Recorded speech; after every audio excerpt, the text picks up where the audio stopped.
The NFL draft is tomorrow, right? So you know what that means? That our NFL draft party is tomorrow. I'm looking forward to all of y'all coming through. You are all welcome. You are all invited. It's going to be a Union Hill Kitchen and Craft Bar. Y'all make sure y'all show up there at 7:30. We're going to have a great time. Now, speaking of the NFL draft, there's been a lot of talk about which quarterbacks are going to go first in the first round. Cam Ward is expected to go number 1 overall to the Titans. So that's pretty much said and done. But who's next? There's been talk about Shedeur Sanders being a possible number 2 overall, possible number 3 overall, and then some people got him dropping out of the first round. So we won't truly know until we know. But another quarterback who there's been a lot of talk about has been Jalen Milroe from Bama. Is he going to go in the first round? Haven't really heard that too much. Could he go in the second? It's possible, but we'll find that out over the next couple of days. But one thing for him where I'm just like, ooh, I almost feel bad for him is the comparisons, because I feel like the comparisons that he's been getting recently are not necessarily setting him up for failure, but setting him up for people to just be disappointed.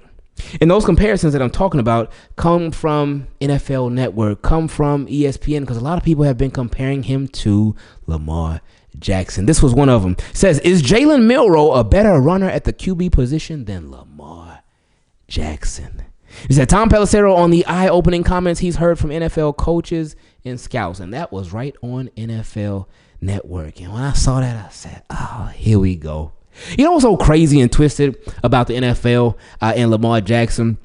From jump, Lamar Jackson has continued to be hated on, continued to be doubted. Now, there have been some people that have come around to Lamar Jackson for sure, but a lot of people still are like, Lamar Jackson, he ain't nothing special. He ain't nothing serious. He ain't even all that, even though he is all of those things. But anyway, with a lot of people with Lamar Jackson, they will continue to doubt him, continue to say everything that he cannot do. But at the same time, there's so many instances where Lamar Jackson is used and put on a pedestal, where Lamar Jackson is used as a benchmark, where Lamar Jackson is used as not an example, but the example.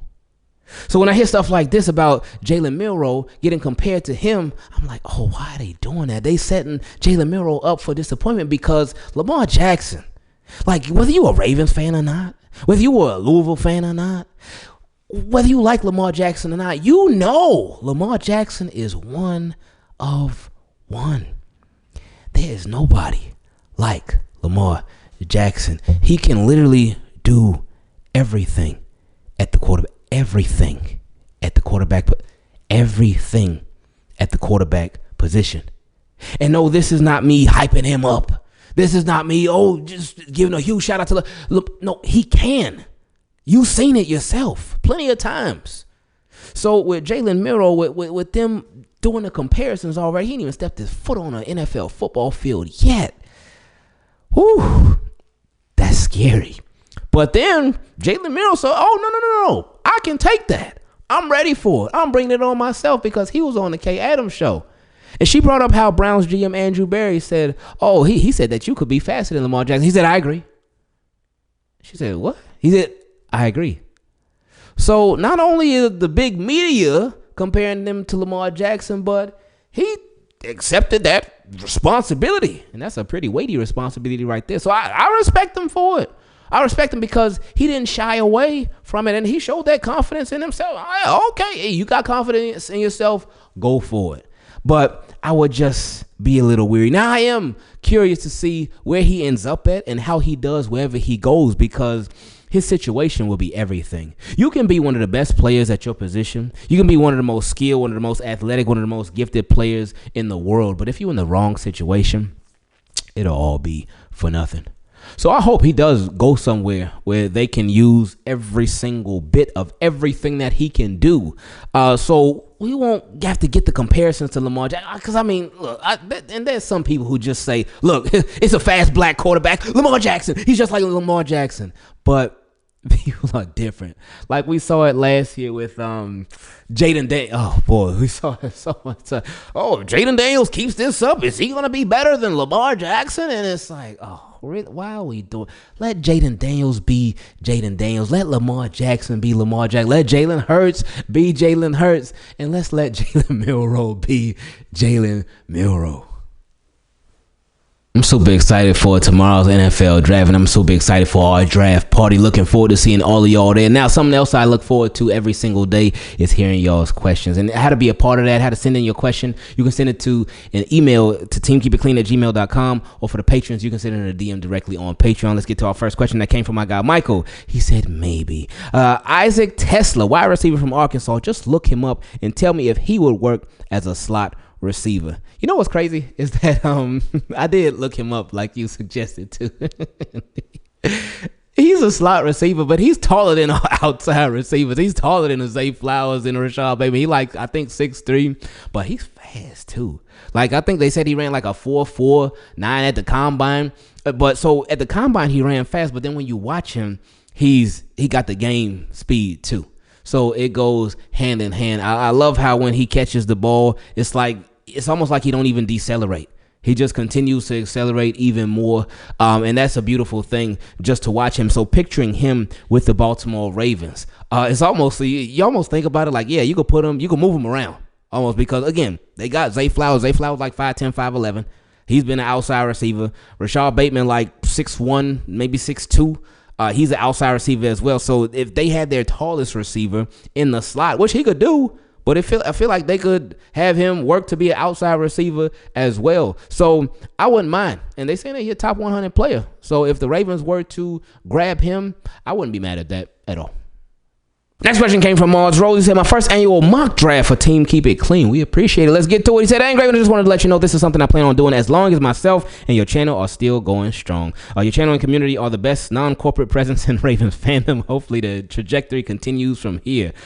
I hope that it does. It's not where I want it to be at right here, right now, but we're here. So again, got to be grateful for everything. So I appreciate you, man. He said, I try to keep it shorter, but I got a million reasons for wanting these guys, a million more for avoiding others. I don't have any credentials, so take this with a grain of salt unless I'm right. Then I got to start a channel too, LOL. Hey, go for it, man. He said, so off the bat, I'm going to rule out the following players due to character concerns Baltimore typically avoids. Mike Green, he has some serious legal concerns, serious enough to drop the most productive pass rusher in the class out of the top 15. Oof. Walter Nolan, work ethic and attitude have been an issue dating back to high school. Very talented, but doesn't play like a Raven.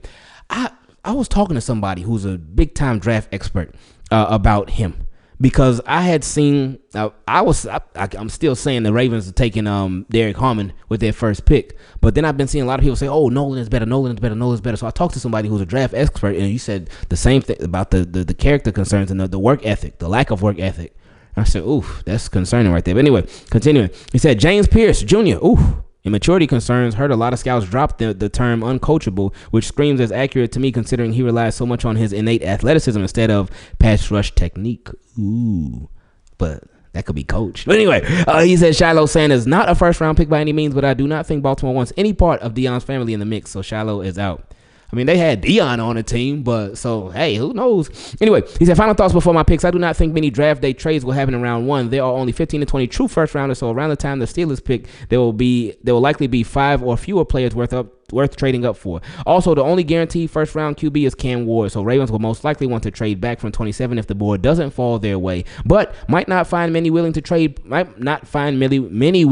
partners. So they'll most likely stay put and draft BPA as usual to get an extra year of control on the rookie contract. Okay, round one, Micheal Williams, if he's available. Pro ready floor from day one with Carlos Dunlap level upside. Could easily rotate inside if he bulked up. I see him primarily as the fourth DM that rotates with Tavius Robinson if he doesn't start day one. Pass rush skills are there, but he would be the run stuffing edge we need while he develops into a pass rushing monster.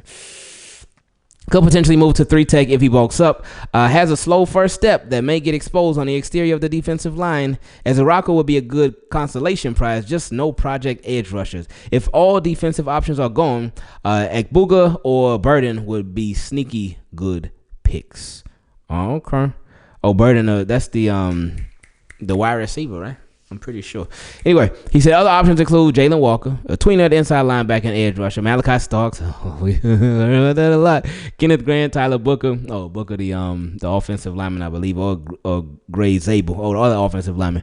Round two, DB is the preference here. I know we need safety, but if there is a run-on safeties like I think there will be in early round two, I'm hoping we get Darian Porter. He has a lot of experience at wide receiver, seems to have transitioned well to cornerback. Oh, he went from wide receiver to cornerback, so he knows the game on both sides, like really knows knows it too. I like that. He's also one of the few high-level cornerback prospects in this range without injury concerns.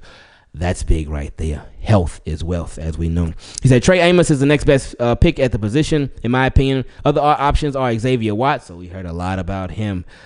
Princely, not going to try to pronounce that name, Carson Schweisinger, or Tyleik Williams. Round 3. The second round 3 starts whether we have already picked edge or not. I am pounding the table for David Walker. One of the most polished and accomplished edge rushers in the class. Might be one of the best FCS players from this class overall. Ideally, Walker would be my 4th round pick, but I don't trust that he'd be available. So if I'm EDC, I am packaging day 3 picks to move up and grab one of the safest players at the position. If he is gone, we most likely go safety with Bowman Jr. or Sanker, or offensive tackle. I guarantee you any of the offensive tackles we pick move inside to guard, as a ton of offensive tackles in this class are undersized or lack the upper body strength to succeed at offensive tackle. So if from hearing that, it's nice to know that we do have a Ronnie Stanley, we do have a Roger Rosengarten as our left and right tackle. So we set there. We got our center in Linda Flender, so we set there. At left and right guard, though, for the future, we got question marks. And even right now, we got question marks at left guard. So anyway, moving on. He said round 4, ideally, we have gone defense entirely by now unless the board leaves us with BPA at offensive positions. That changes now. Willie Lampkin from UNC is our next Macari. Also sort of he can play all 5 positions on the offensive line. He said Willie Lampkin from UNC is our next Macari. He may not be able to play offensive tackle, but he's a swing lineman on the interior who has been told by some teams he could be asked to move to fullback. He's like 5'11 max. His play style is already Raven like. He has a high motor, rock solid fundamentals, and a fullback option has real credibility here. Okay. In rounds 5 through 7, JJ Pagues, relentlessly high motor at defensive tackle and fullback potential as a big man in goal line packages. Okay, so you like them little Patrick Ricard types, huh? Them defensive tackle / fullbacks. Anyway, he said Brayshaw Tootin, insanely fast and twitchy running back. Home run hitter if he can clean up his warranted fumbling concerns, which we could. Oof. Fumbling concerns. Harbaugh probably already erased him off the board if he got those. Smell Mondon Jr., twitchy athlete at inside linebacker who could develop to compete with or succeed Trenton Simpson. Ooh, Jackson Slater, a 6 offensive line option who played all 5 positions in college. Hey, versatility is key. Rayon Lane, the 3rd, Baltimore native, attended local pro day. Ravens like late round fillers from military schools, and he has some ball hawk ability while being one of the best special teamers in the draft. Remind me of Geno Stone. That sounds a lot like him. He said, I know this is a long one, and there are at least 2 dozen other guys I can see us taking, but to give this a shot at being read in the video, I'll call it there. LOL. He said, if we draft James Pierce Jr., I may need to ignore. He said, if we draft James Pierce Jr., I may need to ignore all draft coverage for a bit.